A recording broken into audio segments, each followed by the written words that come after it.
ભાઈ આ જે મુંબઈ મેરી જ્યાં હો આમ જો તમે નાનકડી એક એવી કેબિન છે અને તોય કેટલા લોકો ત્યાં ઊભા અત્યારે વડાપાઉં ખાય છે.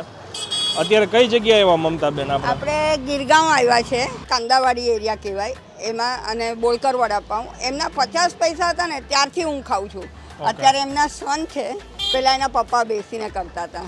ઓકે 4 વાગે કરે, 8 વાગે ત્યાં ફિનિશ થઈ જતા હતા. ત્યારે 8 આનાનું વડાપાઉં મળતું ત્યારથી ખાતા અને અત્યારે 25 રૂપિયા થઈ ગયા ભાવ. હા, અને બધા કરતા એની વડાની સાઈઝ એકદમ મોટી હોય છે. હા, ઈ છે જમ્બો સાઈઝ. જમ્બો સાઈઝ વડા હોય છે એમના.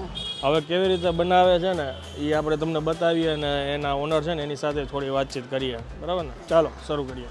किसी को यहाँ आना हो तो परफेक्ट लोकेशन क्या है? अच्छा, मेरा ये जो शॉप है 1962 से स्टार्ट किया हुआ है और मेरे पापा ने जो स्टार्ट किया तो बहुत जन को मालूम पड़ गया कि वह वड़ा पाव मतलब क्या है. पहला मतलब नॉर्मल था वड़ा पाव, मतलब हल्दी और इसमें था. अभी हमारा जो मटेरियल है वो अलग है. ओके. जो लहसुन और कांदा इसमें बिल्कुल नहीं है.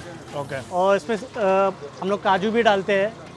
और ये अगर आप किसी को पूछोगे तो गंधर्व बैंड के सामने और पई हॉस्पिटल के बाजू में ही है. 3:30 बजे से 9 बजे तक रहता है.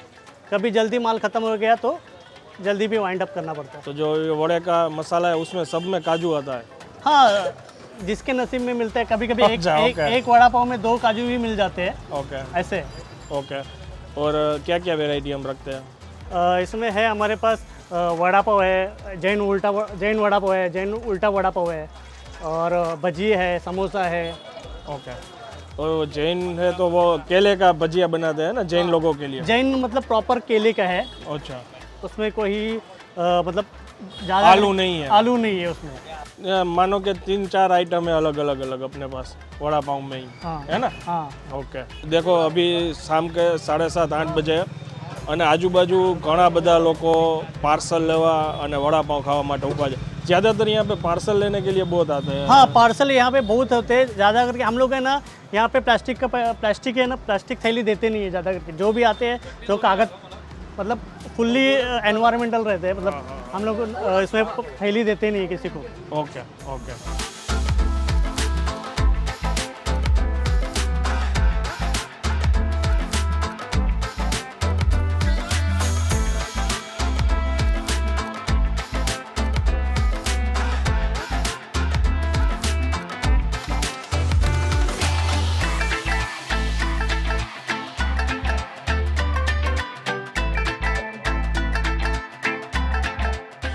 ભાઈ 25 રૂપિયાની કિંમત છે અને તમે મારા હથેળી જેવડું વડાપાઉં છે.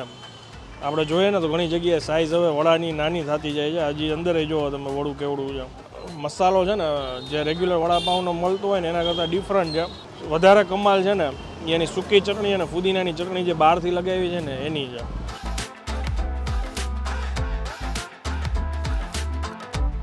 બાકી એ સિવાય તમે પાછળ ભીડ જોઈ શકો છો. ઉલટા વડાપાઉં ગયો, ભજીયા પાઉં ગયો, ઘણી બધી વેરાયટી રાખે છે. અને આ એરિયામાં આ વિસ્તારમાં બહુ જૂના છે અને તું આટલી બધી વેરાયટી બનાવે છે અને પાછું એક ધાયરો સ્વાદ, ક્વોલિટી બધું છે ને જાળવી રાખ્યું છે. કામ બહુ ઊંચું છે. તમે લોકો જો આ બાજુ નીકળતા હોય તો જરૂરથી આ જગ્યાએ વડાપાઉંની એકવાર વિઝિટ કરજો. વિડીયો સારો લાગ્યો બીજા લોકો સુધી શેર કરી દેજો. મળીએ હવે નેક્સ્ટ વિડીયોમાં. ત્યાં સુધી જય હિન્દ, જય ભારત.